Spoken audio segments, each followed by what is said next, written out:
So if you've had the original Nintendo Switch since launch like me, those joysticks would have copped a ton of mileage, and it shows. This is me playing Breath of the Wild, and you can see the camera arcing uncontrollably, at the worst time possible. I had to do something about this, so I went online and found a Hall Effect joystick replacement kit. I specifically wanted Hall Effect joysticks due to their superior accuracy and longevity, because I definitely don't want to have to do this again.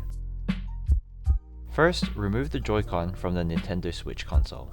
Turn it over and remove these 4 tri-point screws.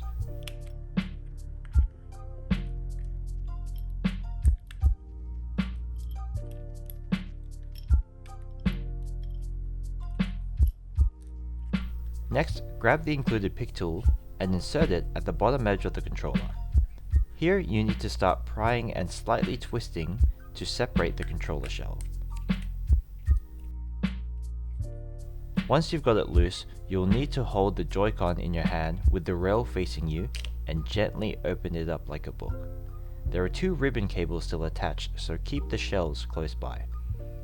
Now we need to remove the battery, which can be done by pulling the battery connector straight up. Removing the battery will reveal some Phillips screws, and you'll need to remove these 3.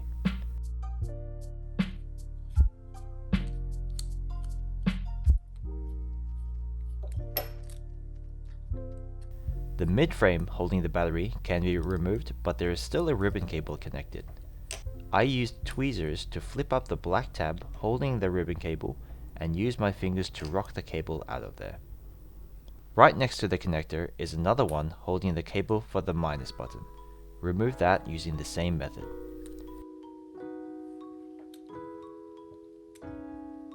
Now you can remove the 2 screws holding the joystick in place.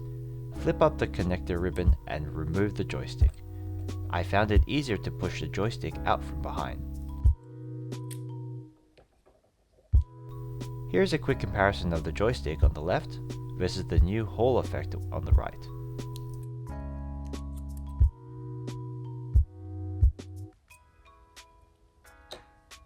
To install the new joystick, line up the screw holes with the ones in the shell. Hold it in place while you reinstall the same 2 screws and reconnect its ribbon cable.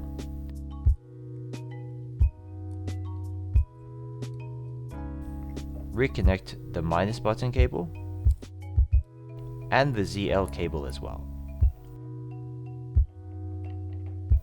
Flip the mid-frame over, being careful not to damage any of the cables, and line them up with the screw holes. Reinstall the mid-frame with the same 3 Phillips screws.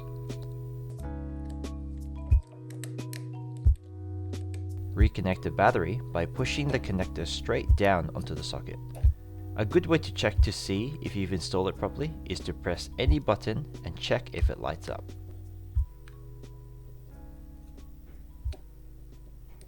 When closing up the Joy-Con, make sure no cables are pinched.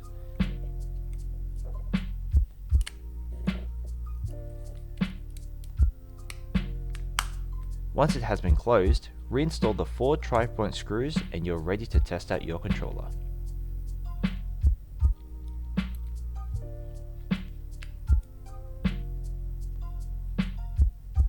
Slide the Joy-Con back into the controller, start the switch, and go into the settings.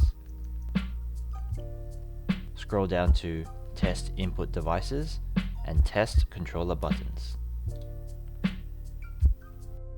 This is a good way to check to see if all the ribbon cables were installed correctly and nothing has been damaged. As you can see, everything is working on this one. Next, scroll up to Calibrate Motion Controls, because we need to calibrate the new joystick. Follow the on-screen instructions and soon, the joystick will be calibrated. I hope you found this tutorial useful. Let me know if you'd like to see anything more like this. Please leave a like and subscribe.